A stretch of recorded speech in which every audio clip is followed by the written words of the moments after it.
નમસ્કાર, મંતવ્ય ન્યૂઝમાં આપનું સ્વાગત છે અને હું છું આપની સાથે હિરલ। અવારનવાર નેતાઓ બાગડવાના નેતાઓ વચ્ચે બબાલના વિડીયો સામે આવતા હોય છે, જેની સ્થાનિક રાજકારણ પર ક્યાંક ને ક્યાંક અસર પડતી હોય છે। પરંતુ કાલ રાતથી જે બે નેતાઓની ઉગ્ર ખેંચતાણના વિડીયો વાયરલ થયા છે, તેને લઈને દેશ આખાની ચિંતા સતાવી રહી છે। ગતરોજ વ્હાઇટ હાઉસમાં અમેરિકાના રાષ્ટ્રપતિ ડોનાલ્ડ ટ્રમ્પ અને યુક્રેનના રાષ્ટ્રપતિ ઝેલેન્સ્કી વચ્ચે મુલાકાત થઈ હતી, જ્યાં રશિયા યુક્રેનના ચાલી રહેલા યુદ્ધના સમાધાન માટેના પ્રયાસ હાથ ધરવામાં આવ્યા। પરંતુ બંને રાષ્ટ્રના વડાઓ વચ્ચે એટલી હદે તણાવપૂર્ણ ખેંચતાણ થઈ કે યુક્રેનના રાષ્ટ્રપતિ ઝેલેન્સ્કી ત્યાંથી ઊભા થઈને ચાલ્યા ગયા। ઇતિહાસમાં પહેલીવાર બન્યું કે જ્યારે બે રાષ્ટ્રના વડાઓ વચ્ચે આટલી ઉગ્ર બોલાચાલી થઈ હોય। ટ્રમ્પ યુદ્ધને સમાવવાની સમાધાનની વાત કરી રહ્યા હતા। ઝેલેન્સ્કી શાંતિ કરારમાં પુતિન સાથે સમાધાન કરવા તૈયાર નહોતા અને તેવામાં ઉપરાષ્ટ્રપતિ જેડી વેન્સે ઝેલેન્સ્કી પર યુનાઇટેડ સ્ટેટ્સનું અપમાન કરવાનો આરોપ લગાવ્યો। એટલું જ નહીં, એક પછી એક આરોપ પ્રત્યારોપ વધતા ગયા અને ટ્રમ્પે ઝેલેન્સ્કી પર ત્રીજા વિશ્વયુદ્ધ પર જુગાર લગાવવાનો પણ આરોપ લગાવ્યો અને વાત વધુ વણસી ગઈ।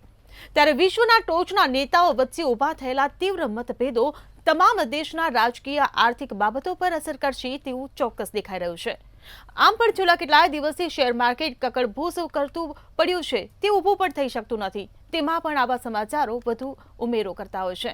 ત્યારે ટ્રમ્પ અને ઝેલેન્સ્કી વચ્ચે થઈ જે જોરદાર ખેંચતાણ, તેની પર જ કરીશું આજનો સીધો સંવાદ।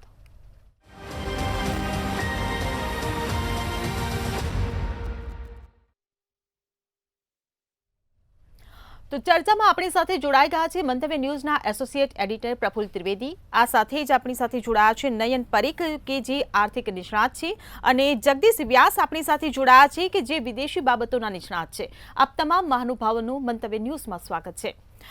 નયનભાઈ, મારો પહેલો સવાલ તમને કે આજે દેશમાં મંદીનો માહોલ છે, શેર બજાર પણ જે પ્રકારે પડ્યું છે પછી ઊભું થવાનું નામ નથી લઈ રહ્યું, અને બીજી તરફ તીવ્ર મંદીના જે એંધાણ પણ વર્તાઈ રહ્યા છે તેની આગાહી પણ કરવામાં આવી છે। ત્યારે બે વિશ્વના ટોચના નેતાઓ વચ્ચે થયેલી વાતચીત જ્યારે તૂતુ મેમેમાં પરિણમે, ત્યારે મંદી વિશે આપ શું કહેશો? તેની અસર દેશની આર્થિક મંદી પર પડશે? હિરલ, તમે સાચું જ કહ્યું કે અત્યારે તો પેલું પડ્યા પર પાટું જેવું છે કે અત્યારે માર્કેટ આમ જ ખરાબ છે, અને પાછું શુક્રવારે તો સાવ પડ્યું હતું, અને આ મીટિંગ થઈ એટલે શુક્રવારે જ મેં એક ચર્ચામાં ભાગ લેતા કહ્યું હતું કે આ ખરેખર હવે યુદ્ધ ઘટે અને આ એકાદ યુદ્ધ શમે, અને એના માટે એટલીસ્ટ પ્રેસિડેન્ટ ટ્રમ્પ તો બહુ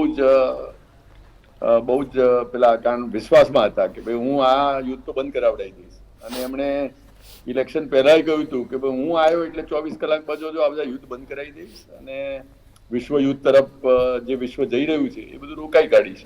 એટલે એ પોતાની જાતને વિશ્વના કાઇન્ડ ઓફ બિગ જમાદાર તો માને જ છે, અને એમણે એની સામે એ પણ કહ્યું હતું ભાઈ આ બધું કરવા માટે જે એમણે કન્ડિશન મૂકી હશે ઝેલેન્સ્કી સામે એ હતી કે ભાઈ તારા પર જે મિનરલ્સ છે અને તારા બધી જે અસેટ્સ છે, માઇન્સ છે, એ બધાના લાયસન્સ અમને આપી દેજે, જેથી અમે લોકો એ એક્સપ્લોઇટ કરી શકીએ। મેં આખો વિડીયો એનો જે 40-50 મિનિટનો હતો એ જોયો, એટલે શરૂઆત બરાબર થઈ હતી, અને જે તમે તૂતુ મેં કહ્યું હિરલબેન, એમાં હું માનું છું કે વધારે તૂતુ જ હતી, મેં ઓછી હતી।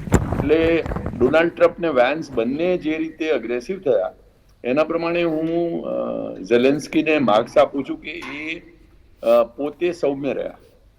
એમણે જ્યાં જ્યાં જરૂર પડી ત્યાં બિલકુલ પોતાના સ્ટેન્ડને વળગી રહ્યા, પણ સાથે સાથે અગ્રેસિવ ના થયા। એટલે ઓવલમાં હું જો માનું છું કે ઓવલ ઓફિસમાં આમ જુઓ તો એમણે ગ્રેસ રાખી। પેલા વાઇસ પ્રેસિડેન્ટને મેં સાંભળ્યા તો મને લાગ્યું કે વાઇસ પ્રેસિડેન્ટે તો તમે પણ રાઇટલી શરૂઆતમાં કહ્યું એમ કે એકદમ અગ્રેસિવ સ્ટેન્ડ લઈ લીધું અને કહ્યું કે ભાઈ તમારે તો ટ્રમ્પના આભારી થવું જોઈએ, અમેરિકાના આભારી થવું જોઈએ, અને પેલાએ કહ્યું હું આભારી છું જ, પણ છતાં પણ જે વાત વણસતી ગઈ એમાં હું માનું છું કે ભારતના શેર બજારમાં, પૂરા દુનિયાના શેર બજારોમાં એક જે આશા બંધાઈ હતી કે આ જો યુદ્ધ સમાપ્ત થાય તો એના કારણે જે વિશ્વમાં શાંતિ જળવાય, અને એના કારણે શું શેર બજાર સેન્સિટિવ છે, એટલે કોઈ પણ આવા તકલીફના ખબર હોય, કોઈ પણ નેગેટિવ ચીજ હોય તો એ પહેલા પકડી લે અને પડતા વાર ના લાગે। અત્યારે તો મંદીનો માહોલ આમ જ છે, મંદીવાળા અત્યારે જોશમાં છે, ત્યારે આ જે થયું એ થોડું આપણા માટે ખરાબ થશે ને મારા ખ્યાલથી શુક્રવારે પણ જુઓ તો જાપાનનો સેન્સેક્સ 2% પડ્યો હશે, કોરિયાનો 1.89 હતો, હોંગકોંગ વાળો 1.5, આપણે 1.9 પડ્યા.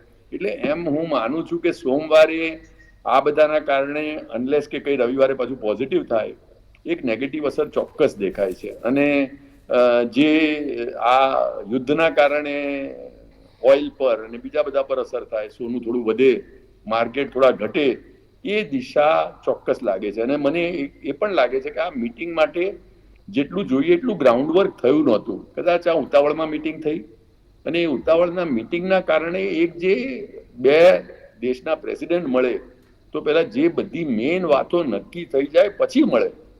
બધી જે આપણે કહીએ છીએ કે જે થોર્ની પોઈન્ટ્સ હોય, જે કાંટાળા પ્રશ્નો હોય, એ બધા એમના સેક્રેટરી, એમના સ્ટાફ બધું જોઈ લે, વિચાર કરી લે, અને 2-3 મુદ્દા જે હેડ ઓફ ધ સ્ટેટ માટે રાખે.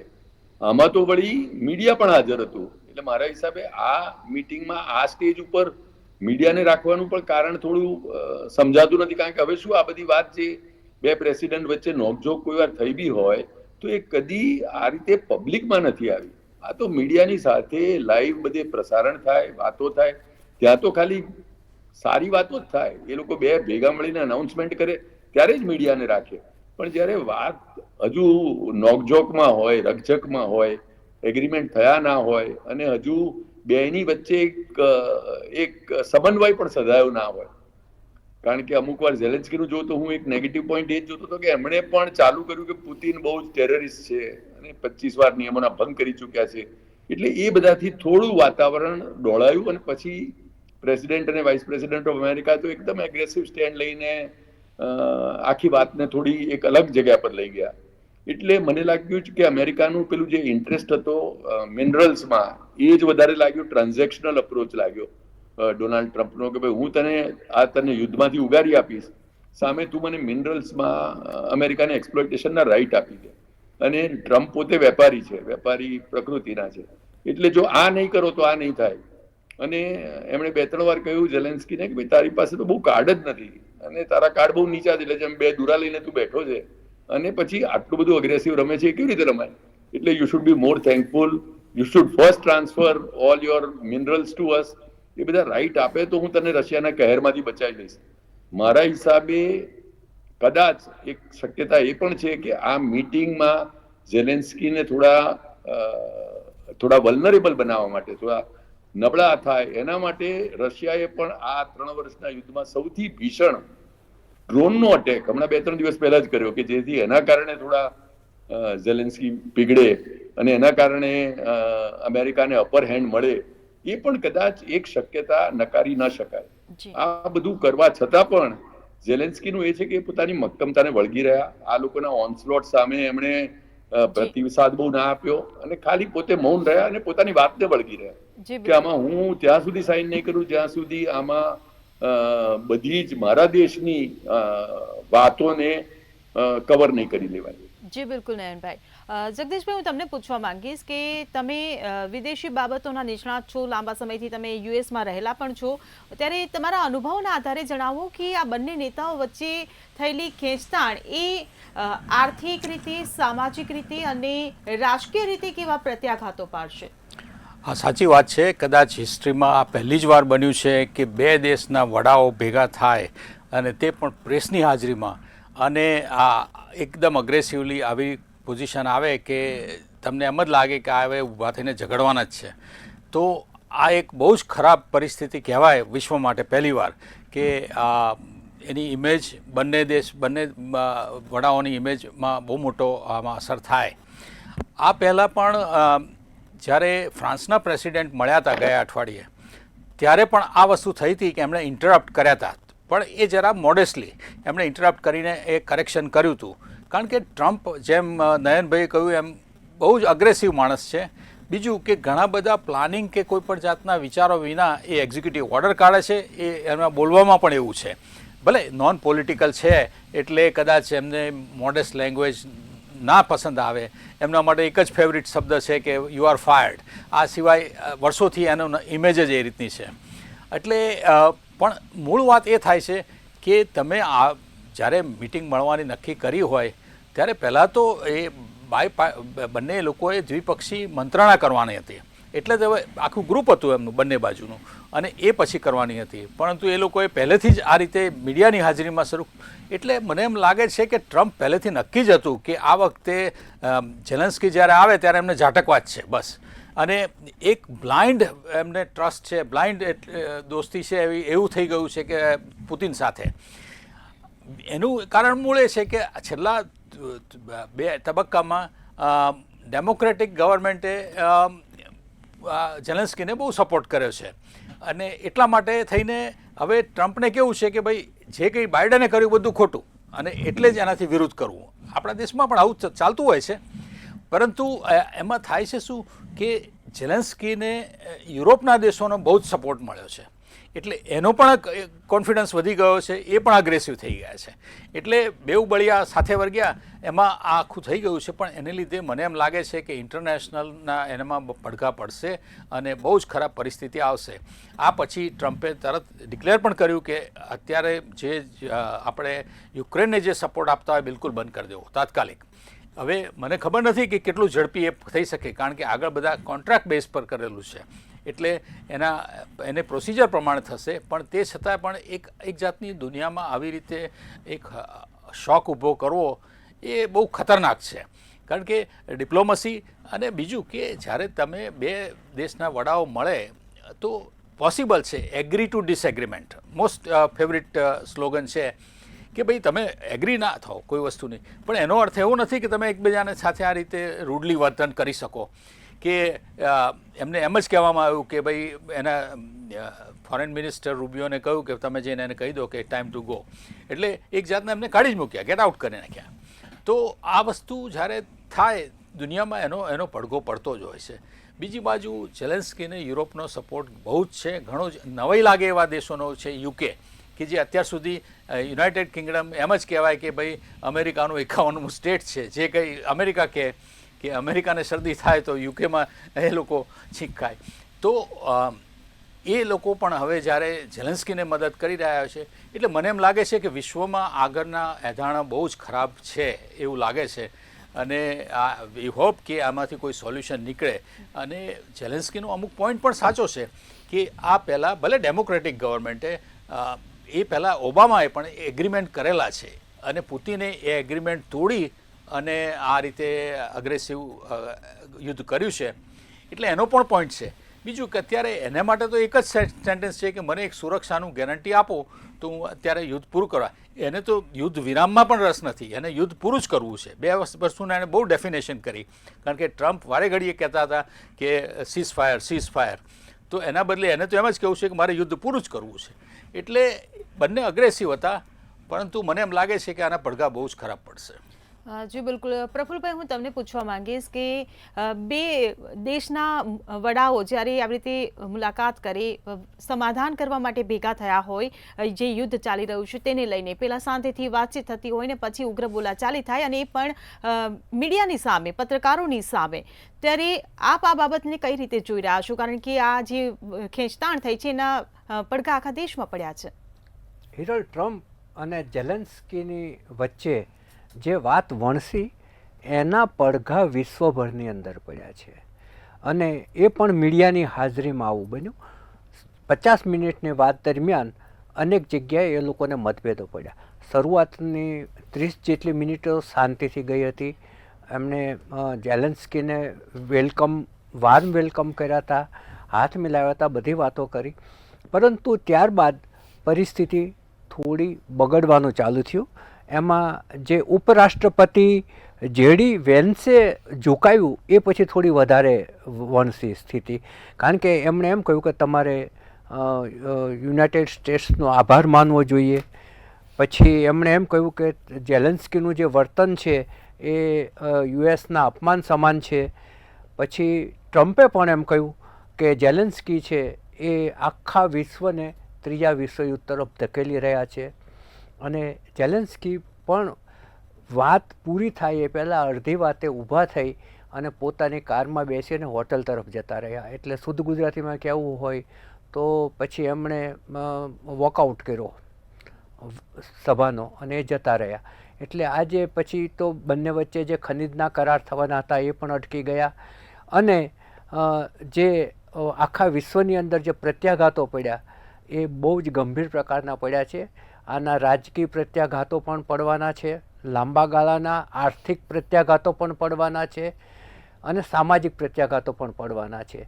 કારણ કે હવે નાટોનું જે અસ્તિત્વ છે એના પર એ વાદળો મંડરા છે. જે યુરોપિયન કન્ટ્રીઝ જે સપોર્ટ કરતી હતી યુક્રેનને એ કેટલો કરશે એની સામે પણ પ્રશ્નો ઊભા થયા છે. યુદ્ધ રોકવાની વાત હતી એમાં એમણે શાંતિ કરારની ના કહી કે પુતિન વારંવાર શાંતિ કરાર કરી અને પછી ભંગ કરે છે એવું એમણે કહ્યું. પછી આખી જે વાત છે એ ધીરે ધીરે બગડતી ગઈ. આમ તો ટ્રમ્પે કહ્યું હતું કે અમે ઈચ્છીએ છીએ કે યુદ્ધ છે એ સમાપ્ત થાય, પરંતુ પછી વાત જે વણસી એ પછી વાત ફરી પાટે ના ચડી શકી. હવે આમાં જે નયનભાઈએ કરી એ વાત પણ સાચી છે કે એમનું જે બેકગ્રાઉન્ડ હતું તૈયાર કરવું જોઈએ એ નહોતું થયું. કારણ કે જ્યારે તમારી ફોરેન પોલિસી હોય છે ને, જ્યારે આવી મોટી ચર્ચા થવાની હોય ત્યારે આખી એની એક ડિપ્લોમસી, જે અમેરિકન ડિપ્લોમસી હોય એણે એની આખી એક ગાઈડલાઇન તૈયાર કરવાની હોય છે. એમાં કંઈક ક્ષતિયુક્ત રહી જાય, કંઈક હોમવર્ક ઓછું થયું હોય એવું લાગે છે. કારણ કે ફોરેન એમ્બેસી છે એની વાતચીત કરીને એકાબીજીના મતો જાણવાનો પ્રયત્ન થતો હોય છે. જ્યારે જેકન્સીના મનમાં શું ચાલે છે એ એમને ખબર જ હતી તો પણ આ થયું. નેશનલ સિક્યુરિટીની પણ વાત હોય છે. અને જે શબ્દ જગદીશભાઈએ વાપર્યો કે ખતરનાક સ્થિતિના વળાંક ઉપર પરિસ્થિતિ આવી ગઈ છે, એમણે બહુ પિન પોઈન્ટ એ શબ્દ વાપર્યો છે. અને કારણ કે જે યુદ્ધ બંધ કરાવવાની વાત હતી એ નથી થઈ શક્યું. કારણ જેના કારણે આખા વિશ્વ, તમે જુઓ કે આખું વિશ્વ મંદી તરફ ધકેલાયું છે. આ હિન્દુસ્તાનની અંદર અત્યારે મંદીના વાદળો ઘેરાયેલા છે. આપણું જે શેર બજાર છે કરોડર ભૂસ કરતું તૂટી પડ્યું છે, ફરી ઊભું નથી થઈ શકતું. આટલા લાંબા ગાળા સુધી ક્યારેય નથી આવી રીતે પડેલું રહ્યું. પડતું હોય છે પાછું ઊભું થઈ જતું હોય છે. આ વખતે પડેલું રહ્યું છે. તમારા પેલા રૂપિયો છે એ ડોલર સામે નબળો થઈ ગયો છે. આ બધી જ બાબતોની વચ્ચે આ જે વાટાઘાટો પડી ભાંગી એ આપણા દેશને પણ બહુ જ બહોળા પ્રમાણમાં અસર કરશે એવું લાગે છે. હવે આગળ શું થશે એ તો હવે સમય જ આપણને કહેશે. જી બિલકુલ. જગદીશભાઈ, હું તમને પૂછવા માંગીશ કે રશિયા અને યુક્રેન વચ્ચે જ્યારે યુદ્ધ ચાલતું હોય ને એ સમયમાં જ્યારે આવી રીતે આ મીટિંગ ગોઠવાય, બેઠક ગોઠવાય અને એમાં ટ્રમ્પની તમે જે અગાઉ વાત કરી કે બાઇડનને નીચા દેખાડીને ટ્રમ્પે પોતાની છબી ઊંચી કરવાનો જે પ્રયત્ન કર્યો, સાથે સાથે જે ઝેલેન્સ્કીની છબી નીચું કરવાનો પણ એક પ્રયાસ આમાં દેખાઈ આવે છે. અને બીજું કે એક સવાલ એ પણ ઊભો થઈ રહ્યો છે કે હવે જે આ ખેંચતાણ થઈ એના કારણે હવે જે યુદ્ધ તો અટકવાનું નથી એવું તો દેખાઈ જ રહ્યું છે, પરંતુ હવે જે યુદ્ધ થશે એ કેટલું ઘેરું બનશે અને સાથે સાથે હવે આ ખેંચતાણના લીધે ભારતના રશિયા સાથે, ભારતના યુક્રેન સાથે કે ભારતના અમેરિકા સાથેના સંબંધો પર શું ફેર પડશે? અને બીજું યુરોપિયન કન્ટ્રીઝનો વ્યૂ શું રહેશે?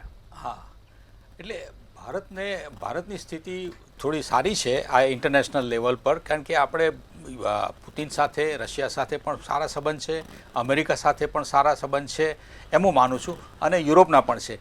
હવે આ વસ્તુ જે આપ કહ્યું એમાં ઘણા વખતથી આ પ્રી પ્લાન થઈ ગયેલો છે. આપણે જોયું કે 2 અઠવાડિયા પહેલાં EUના યુરોપિયન બધા કન્ટ્રીના જે ચીફ છે એ લેડી દિલ્હી આવ્યા હતા અને મોદી સાહેબ સાથે એમણે બહુ લાંબી ચર્ચા કરેલી છે.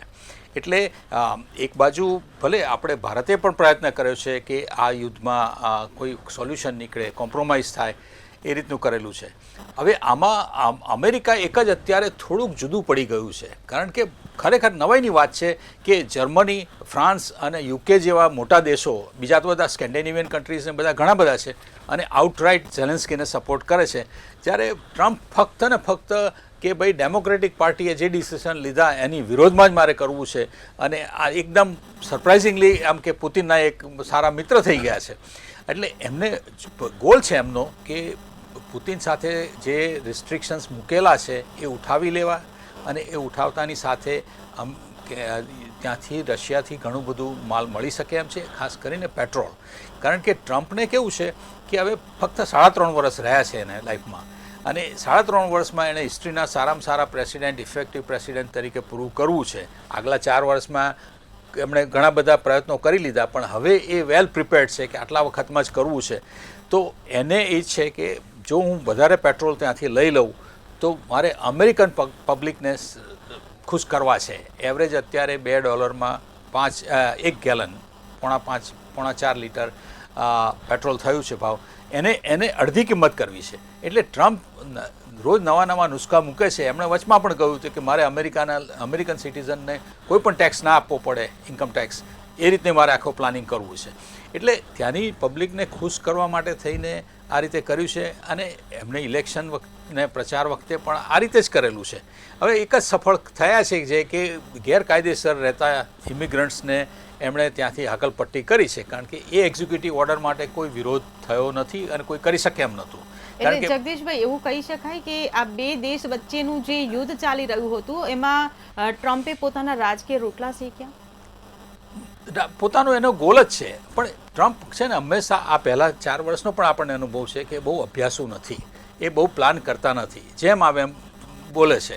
અને એમાં જ્યારે મેક્રોનને મળ્યા, ફ્રાન્સના પ્રેસિડેન્ટને, ત્યારે પણ એમણે એક સ્ટેટમેન્ટ એવું કર્યું કે એ ખોટું હતું, એ જૂઠું બોલ્યા છે એમ કહેવાય છે, અને ત્યાં જ એમને ટોકવા પડ્યા. એટલે વારંવાર આ થઈ ગયેલું છે. હવે ઝેલેન્સ્કીએ જે આ વખતે રજૂઆત કરી કે અમારી આ રીતે આ પહેલાં એક એગ્રીમેન્ટ થયેલો છે 7-8 વર્ષ પહેલાં, તો એ એગ્રીમેન્ટ પ્રમાણે પુતિન વર્તતા નથી, તો જાણે ટ્રમ્પને ખબર જ નથી, એમને એવી રીતે જોયું જ નહોતું. એટલે એ બસ એક જ રીત એમાં હતો કે બસ તમે આ 3rd વર્લ્ડ વોર ઊભું કરવાનો ટ્રાય કર્યો છે, એને ડિપ્રેસ કરવાનો ટ્રાય કરેલો છે એમણે ઓલ અલોંગ.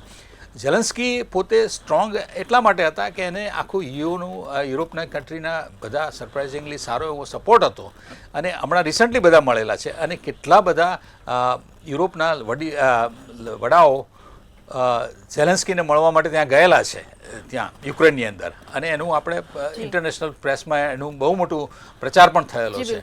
એટલે એક રીતે એક બેકગ્રાઉન્ડમાં ટ્રમ્પની અગેન્સ્ટમાં કંઈક ચાલી રહ્યું છે એમ હું માનું છું કે બીજા દેશો ભેગા થઈ જાય તો આ રીતે થાય. પરંતુ એમાંથી કોઈ સોલ્યુશન એમની પાસે એવું નથી કે એ લોકોનું યુદ્ધ બંધ થાય.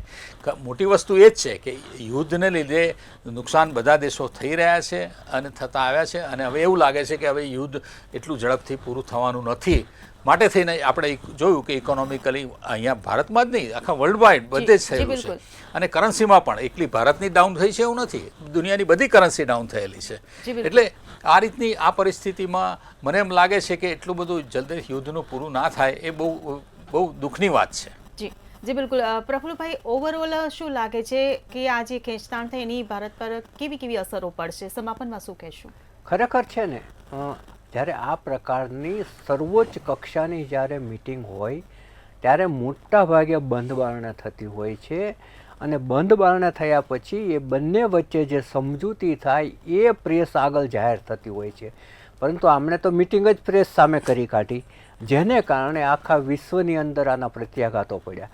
કારણ કે આ બંને દેશોને ઉપર યુદ્ધ બંધ થશે એવી આશા ભરી મીટ સાથે બધા જોઈ રહ્યા હતા, અને થયું કંઈક જુદું જ. એટલે વ્હાઇટ હાઉસના ઇતિહાસમાં આવી ઘટના કદાચ પહેલી હશે કે બે દેશના રાષ્ટ્રપતિ વચ્ચે તું મેં થયું ને, એ આખા વિશ્વના માર્કેટમાં આવી ગયું, બજારમાં આવી ગયું, મીડિયામાં આવી ગયું. એટલે અમેરિકા માટે, વ્હાઇટ હાઉસ માટે પણ આ બાબત છે એ ઘણી બધી વિચારણીય સાબિત થશે કે જ્યારે આપણે હિન્દુસ્તાનમાં જુઓ કે બે નેતાઓ વચ્ચે જ્યારે ચર્ચા થતી ત્યારે મીડિયાને ક્યારેય હાજર રાખવામાં નથી આવતું, બંધ બારણે જ હોય છે, ને પછી એની સમજૂતી થાય કે એના બે વચ્ચે જે નિર્ણય થાય, બે વચ્ચે કરાર થાય, MOU થાય, એ જ જાહેર કરવામાં આવતું હોય છે. એટલે અહીંયા કદાચ જે ત્યાંની ડિપ્લોમસી છે એમાં કંઈક ક્ષતિ રહી ગઈ હોય એવું ચોક્કસપણે લાગે છે. બીજું કે જો હવે યુદ્ધ બંધ ના થાય તો વિશ્વ પર ઘણા એના માઠા પરિણામો આવશે અને લોકોએ ભોગવવા પણ પડશે.